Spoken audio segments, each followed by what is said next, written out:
Hello' future officers 29 মে 2025 চনৰ daily current affair এনালাইচিছলৈ সকলোকে স্বাগতম জনালোঁ কম্পিটিশ্যন কেয়াৰে আগন্তুক APSC CCৰ বাবে ইয়াৰলি কম্পাইলেশ্যনৰ কাৰেণ্ট এফেয়াৰ্ছ লৈ আনিছে যদিহে ইণ্টাৰেষ্টেড তেনেহ'লে কেৱল মাত্ৰ 99 টকাত এই কাৰেণ্ট এফেয়াৰ্ছ লাভ কৰিবলৈ সক্ষম হ'ব সবিশেষ জানিবৰ বাবে 7002355399ত যোগাযোগ কৰিব পাৰে মাহিলী কেৱল মাত্ৰ 999 টকাত এটি অনলাইন গাইডেন্স প্ৰগ্ৰেম আপোনালোকৰ বাবে লৈ অনা হৈছে যদিহে ইণ্টাৰেষ্টেড তেনেহ'লে তলত দিয়া কণ্টেক্ট নাম্বাৰটিত যোগাযোগ কৰিব পাৰে কণ্টেণ্টত কিছু নতুনত্বৰে দুটি চেনেল কম্পিটিশ্যন কেয়াৰ আনপ্লাগড আৰু কম্পিটিশ্যন কেয়াৰ প্লাছ লৈ অনা হৈছে আমাক ছাবস্ক্ৰাইব আৰু ফ'ল' কৰিবলৈ নাপাহৰিব আহক আজিৰ মোষ্ট ইম্পৰ্টেণ্ট টপিকসমূহ আলোচনা কৰোঁ প্ৰথমে MISS এটি নতুন স্কিমৰ ওপৰত আলোচনা কৰিম তাৰ পিছত ডেপুটি স্পিকাৰৰ ওপৰত নিউজ এটি আহিছে যেহেতু প্ৰায় 6 বছৰ ধৰি ডেপুটি স্পিকাৰৰ পোষ্টটো খালী হৈ আছে ভেকেন্ট হৈ আছে তাৰ বাবে নিউজ এটি আহিছে আমি ডেপুটি স্পিকাৰৰ ওপৰত আলোচনা কৰিম হানি মিছন কি হয় আমি চাম আৰু ডিউগংছ একেবাৰে শেষত প্ৰিলিমছ পাৰ্সপেক্টিভ আমি আলোচনা কৰিম প্ৰথমে আগবাঢ়িছো এটি স্কিম কেবিনেটে কন্টিনিউৱেশ্যনৰ কাৰণে এপ্ৰুভ কৰিছে স্কিমটোৰ নাম কি স্কিমটোৰ নাম হৈছে MISS অৰ্থাৎ মডিফাইড ইণ্টাৰেষ্ট সাবভেনশ্যন স্কিম কি হয় সেন্ট্ৰেল সেক্টৰ স্কিম মানে কি সেন্ট্ৰেল সেক্টৰ স্কিম মানে য'ত 60% সেন্ট্ৰেল গভৰ্নমেণ্টে ফান্ডিং দিব আৰু 40% ষ্টেট গভৰ্নমেণ্টে ফান্ডিং দিব নহয় this is called a সেন্ট্ৰেলি sponsored যদিহে সেন্ট্ৰেলি স্পন্সৰ্ড স্কিম হয় তেতিয়া 60:40 ৰেচিঅ'ত আহে যেতিয়া সেন্ট্ৰেল সেক্টৰ স্কিম বুলি আমি কওঁ সেন্ট্ৰেল সেক্টৰ স্কিম বুলি ক'লে 100% funding by the union government keep in mind আমাৰ সদায় সেন্ট্ৰেলি স্পন্সৰ্ড আৰু সেন্ট্ৰেল সেক্টৰ স্কিম কোনকেইটা স্কিম সেন্ট্ৰেলি সেক্টৰ আৰু সেন্ট্ৰেল স্পন্সৰ্ড আমি ভালদৰে জনাটো ইম্পৰ্টেণ্ট যেহেতু সেন্ট্ৰেল সেক্টৰ স্কিম 100% ইউনিয়ন গভৰ্নমেণ্টৰ ফান্ডিং তেওঁলোকে কি দিব শৰ্ট টাৰ্ম ক্ৰেডিট কাক দিব ফাৰ্মাৰ্ছ খেতিয়কসকলক শৰ্ট টাৰ্ম এগ্ৰিকালচাৰেল ক্ৰেডিট দিব কিহৰ মাধ্যমেৰে কিষাণ ক্ৰেডিট কাৰ্ডৰ মাধ্যমেৰে এই লোন দিয়া হ'ব এই সকলোবোৰ কোন ডিপাৰ্টমেণ্টৰ আণ্ডাৰত আহে মিনিষ্ট্ৰী অফ ফাইনেন্সৰ আণ্ডাৰত এতিয়া কথাটো হ'ল যেতিয়া এনেকুৱা ধৰণৰ এগ্ৰিকালচাৰেল পাৰ্সপেক্টিভ যেতিয়া আহি যায় আমাৰ মিনিষ্ট্ৰী অফ এগ্ৰিকালচাৰো মাইণ্ডত আহিব পাৰে মনত ৰাখিব এয়া কোন ডিপাৰ্টমেণ্টৰ আণ্ডাৰত এয়া মিনিষ্ট্ৰী অফ ফাইনেন্সৰ আণ্ডাৰত এই স্কিমটো যথেষ্ট পুৰণা 2006ৰ পৰাই এই স্কিমটো আজিও আছে আগৰ পৰাই 2006 চনৰ পৰা আমি দেখা পাইছিলো জাস্ট এতিয়া নামটো মডিফাই কৰা হৈছে নাম চেঞ্জ কৰি পেলাই মডিফাইড ইণ্টাৰেষ্ট সাবভেনশ্যন স্কিম বুলি নামকৰণ কৰা হয় প্ৰায় 3 লাখ পৰ্যন্ত এগ্ৰিকালচাৰেল ক্ৰেডিট দিয়া হয় এটা সাবসিডাইজড ইণ্টাৰেষ্ট ৰেট য'ত প্ৰতি বছৰ 7% কৈ আপোনালোকে ইণ্টাৰেষ্ট পে কৰিব খেতিয়কসকলে ইণ্টাৰেষ্ট পে কৰিব পাৰে তাৰ উপৰি এনিমেল হাজবেণ্ডৰী ফিচাৰী এই ক্ষেত্ৰত কোনোবা যদি আগ্ৰহী তেনেহ'লে 2 লাখ টকাৰ লোন পৰ্যন্ত তেওঁলোকে লাভ কৰিবলৈ সক্ষম হ'ব য'ত ইণ্টাৰেষ্ট বেনিফিট থাকিব ইয়াৰ অৰ্থ এয়াই যে ইয়াত বিশেষকৈ কি ছাপোৰ্ট কৰিছে ডাইভাৰ্চিফিকেশ্যন ছাপোৰ্ট কৰিছে ডাইভাৰ্চিফিকেশ্যন মানে অকল খেতিতেই যে থাকিব এগ্ৰিকালচাৰ মানে অকল প্লান্টেশ্যনেই যে কৰিব অকল শস্য বা ক্ৰপছ কাল্টিভেশ্যনতেই যে থাকিব তেনেকুৱা নহয় নন ক্ৰপ এগ্ৰিকালচাৰেল এক্টিভিটিজ যেনে মীন পালন হওক পল্ট্ৰি হ'ব পাৰে অন্যান্য সেক্টৰতো যাতে সকলো আগবাঢ়ি যায় এই ক্ষেত্ৰত ফোকাস কৰা হয় প্ৰিলিমছ প্ৰেক্টিছ প্ৰশ্ন এটি আপোনালোকৰ বাবে আগবঢ়োৱা হৈছে which of the following is true about the modified interest subvention scheme it's a centrally sponsored scheme it provides long-term credit to farmers for irrigation infrastructure it offers short-term credit to farmers through Kisan credit cards it provides interest-free loans to all farmers উত্তৰটি নিশ্চয় গম পাইছে উত্তৰটি আমাক comment সেকশনত জনাবলৈ নাপাহৰিব এইখিনিতে আপোনালোকক জনাই থওঁ যে কম্পিটিশ্যন কেয়াৰে এটি ক্লাছৰুম গাইডেন্স প্ৰগ্ৰাম শিলপুখুৰী চেণ্টাৰত লৈ আনিছে য'ত প্ৰিলিমছ মেইনছ তথা ইণ্টাৰভিউৰ বাবে এটা প্ৰপাৰ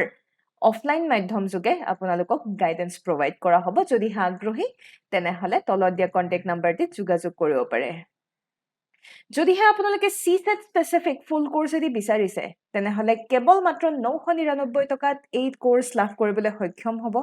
য'ত এক্সট্ৰা বোনাস হিচাপে CSETৰ টেষ্ট সিৰিজ একেবাৰে বিনামূলীয়াকৈ ৰখা হৈছে লিমিটেড অফাৰ হেহে পলম নকৰি যোগাযোগ কৰিব পাৰে আহক ইয়াৰ পিছৰ নিউজলৈ আমি আগবাঢ়িছো ডেপুটি স্পিকাৰৰ ওপৰত নিউজ এই কাৰণে আহিছে কাৰণ প্ৰায় 6 বছৰ হৈ গ'ল since 2019 চনৰ পৰা ডেপুটি স্পিকাৰৰ পোষ্ট আজিও খালী হৈ আছে এটা আমাৰ আৰ্টিকল 93 কি কয় আৰ্টিকল 93 কয় যে লোকসভায় নতুন এখন লোকসভা ফৰ্ম হোৱাৰ পিছতে স্পিকাৰ আৰু ডেপুটি স্পিকাৰ ইলেক্ট কৰাটো প্ৰয়োজনীয় এটা ইলেকশন প্ৰসেস কেনেকৈ হ'ব ডেপুটি স্পিকাৰৰ ইলেকশন ডেট কোনে ফিক্স কৰে ডেপুটি স্পিকাৰৰ ইলেকশন ডেট সদায় স্পিকাৰে ফিক্স কৰে মনত ৰাখিব আৰু স্পিকাৰৰ ইলেকশন ডেট কোনে ফিক্স কৰে স্পিকাৰৰ ইলেকশনৰ ডেট প্ৰেসিডেন্টে ফিক্স কৰে কিছুমান গুৰুত্বপূৰ্ণ পইণ্ট tenure বুলি ক'লে continues in office until resignation removal বা disqualification article 94 এ কৈছে এটা যদি হে আজি ডেপুটি স্পিকাৰ কি কাৰণে প্ৰয়োজনীয় ডেপুটি স্পিকাৰ এই কাৰণে ইম্পৰ্টেন্ট কাৰণ আজি কেনেবাকৈ যদি স্পিকাৰ এবসেন্ট হয় কিবা বিশেষ কাৰণত আজি যদি স্পিকাৰ আনএভেইলেবল থাকে তেনেহলে সেই লোকসভাৰ সেশন সমূহ প্ৰিসাইড কৰিবৰ বাবে আমাক প্ৰয়োজন হয় এগৰাকী deputy speaker according to article 180 তাৰ উপৰি ডেপুটি স্পিকাৰে কিছু ইম্পৰ্টেন্ট কমিটি যেনে প্ৰাইভেট মেম্বাৰ্স বিল কমিটি হওক বা বাজেট কমিটিৰ চেয়াৰম্যান হিচাপেও ডেপুটি স্পিকাৰ থাকে তাৰ উপৰি আমি দেখা পাওঁ যে যেতিয়াই কিছু সেনজিটিভ আলোচনা কিছু গুৰুত্বপূৰ্ণ আলোচনা বা ডিবেটৰ নিচিনা সিচুৱেচন হয় তেতিয়া ডেপুটি স্পিকাৰে যেহেতু স্পিকাৰৰ নিচিনা পজিশনত আহে প্ৰায় ডেপুটি স্পিকাৰ মনত ৰাখিব কেতিয়াও স্পিকাৰতকে লোৱাৰ ৰেংক নহয় Deputy Speaker and Speaker are always of the same rank. তেওঁলোকে neutral standard থাকিবলগীয়া হয়. By the way, যদিহে এগৰাকী Deputy Speakerে স্পিকাৰৰ আসনত বহে তেতিয়া হলে তেওঁ কেতিয়াও ফাৰ্স্ট ইনষ্টেন্সত পাৰ্লিয়ামেন্টত ভোট কৰিব নোৱাৰে কিন্তু যদিহে Deputy Speakerে নৰ্মেল এজন এমপিৰ নিচিনাকে বহে তেতিয়া হলে তেওঁ নৰ্মেল ৱেট ভোট কৰিব পাৰে এটা ওভাৰঅল চাব গলে আমাৰ এটা কনভেনশন আছে ট্ৰেডিশনালি আমি দেখা পাওঁ যে স্পিকাৰ সদায়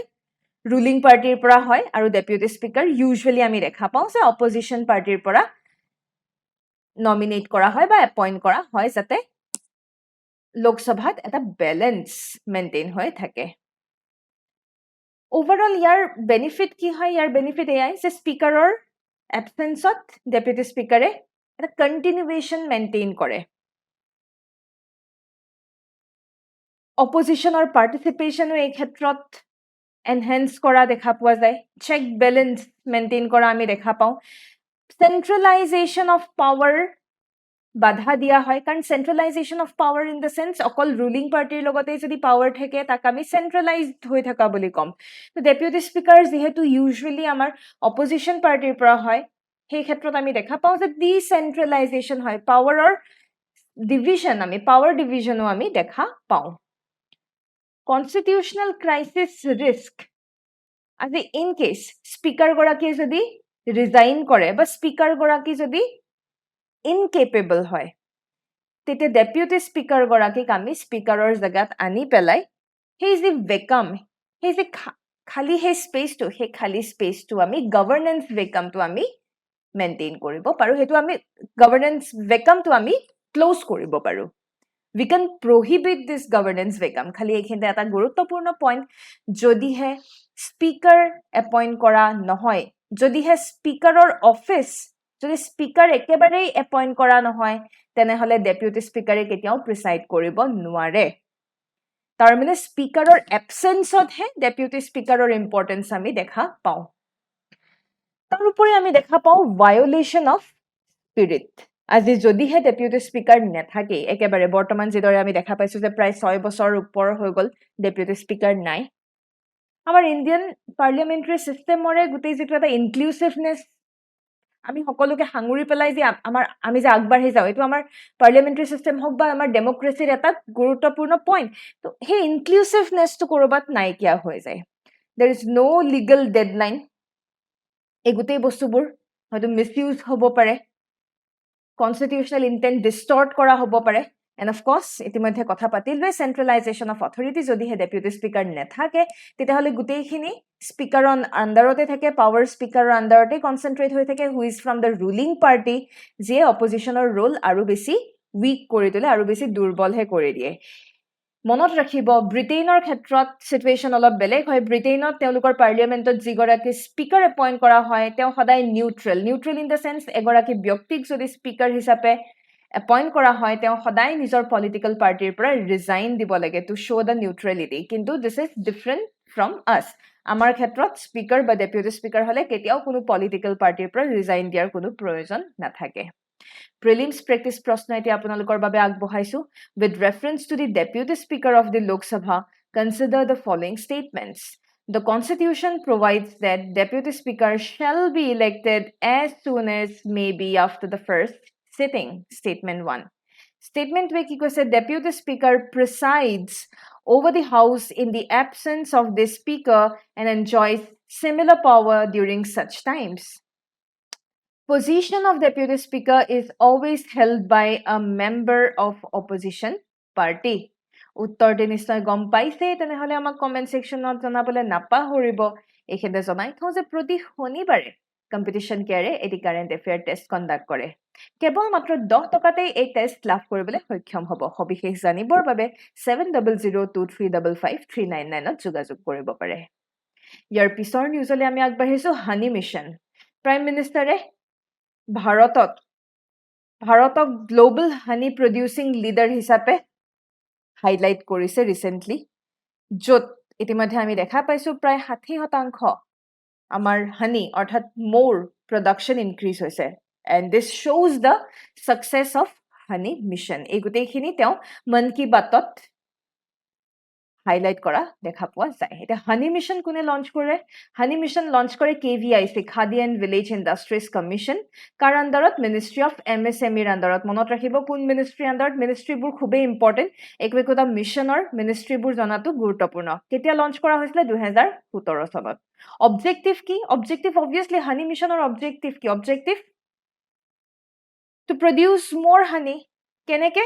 by sustainable beekeeping pollination support কৰিব লাগিব ফাৰ্মাৰ্ছৰ ইনকাম আমি এনহেন্স কৰিব লাগিব rural entrepreneurship আমি strong বনাব লাগিব তেতিয়াহে এই হানি মিছন সাকসেসফুল হ'ব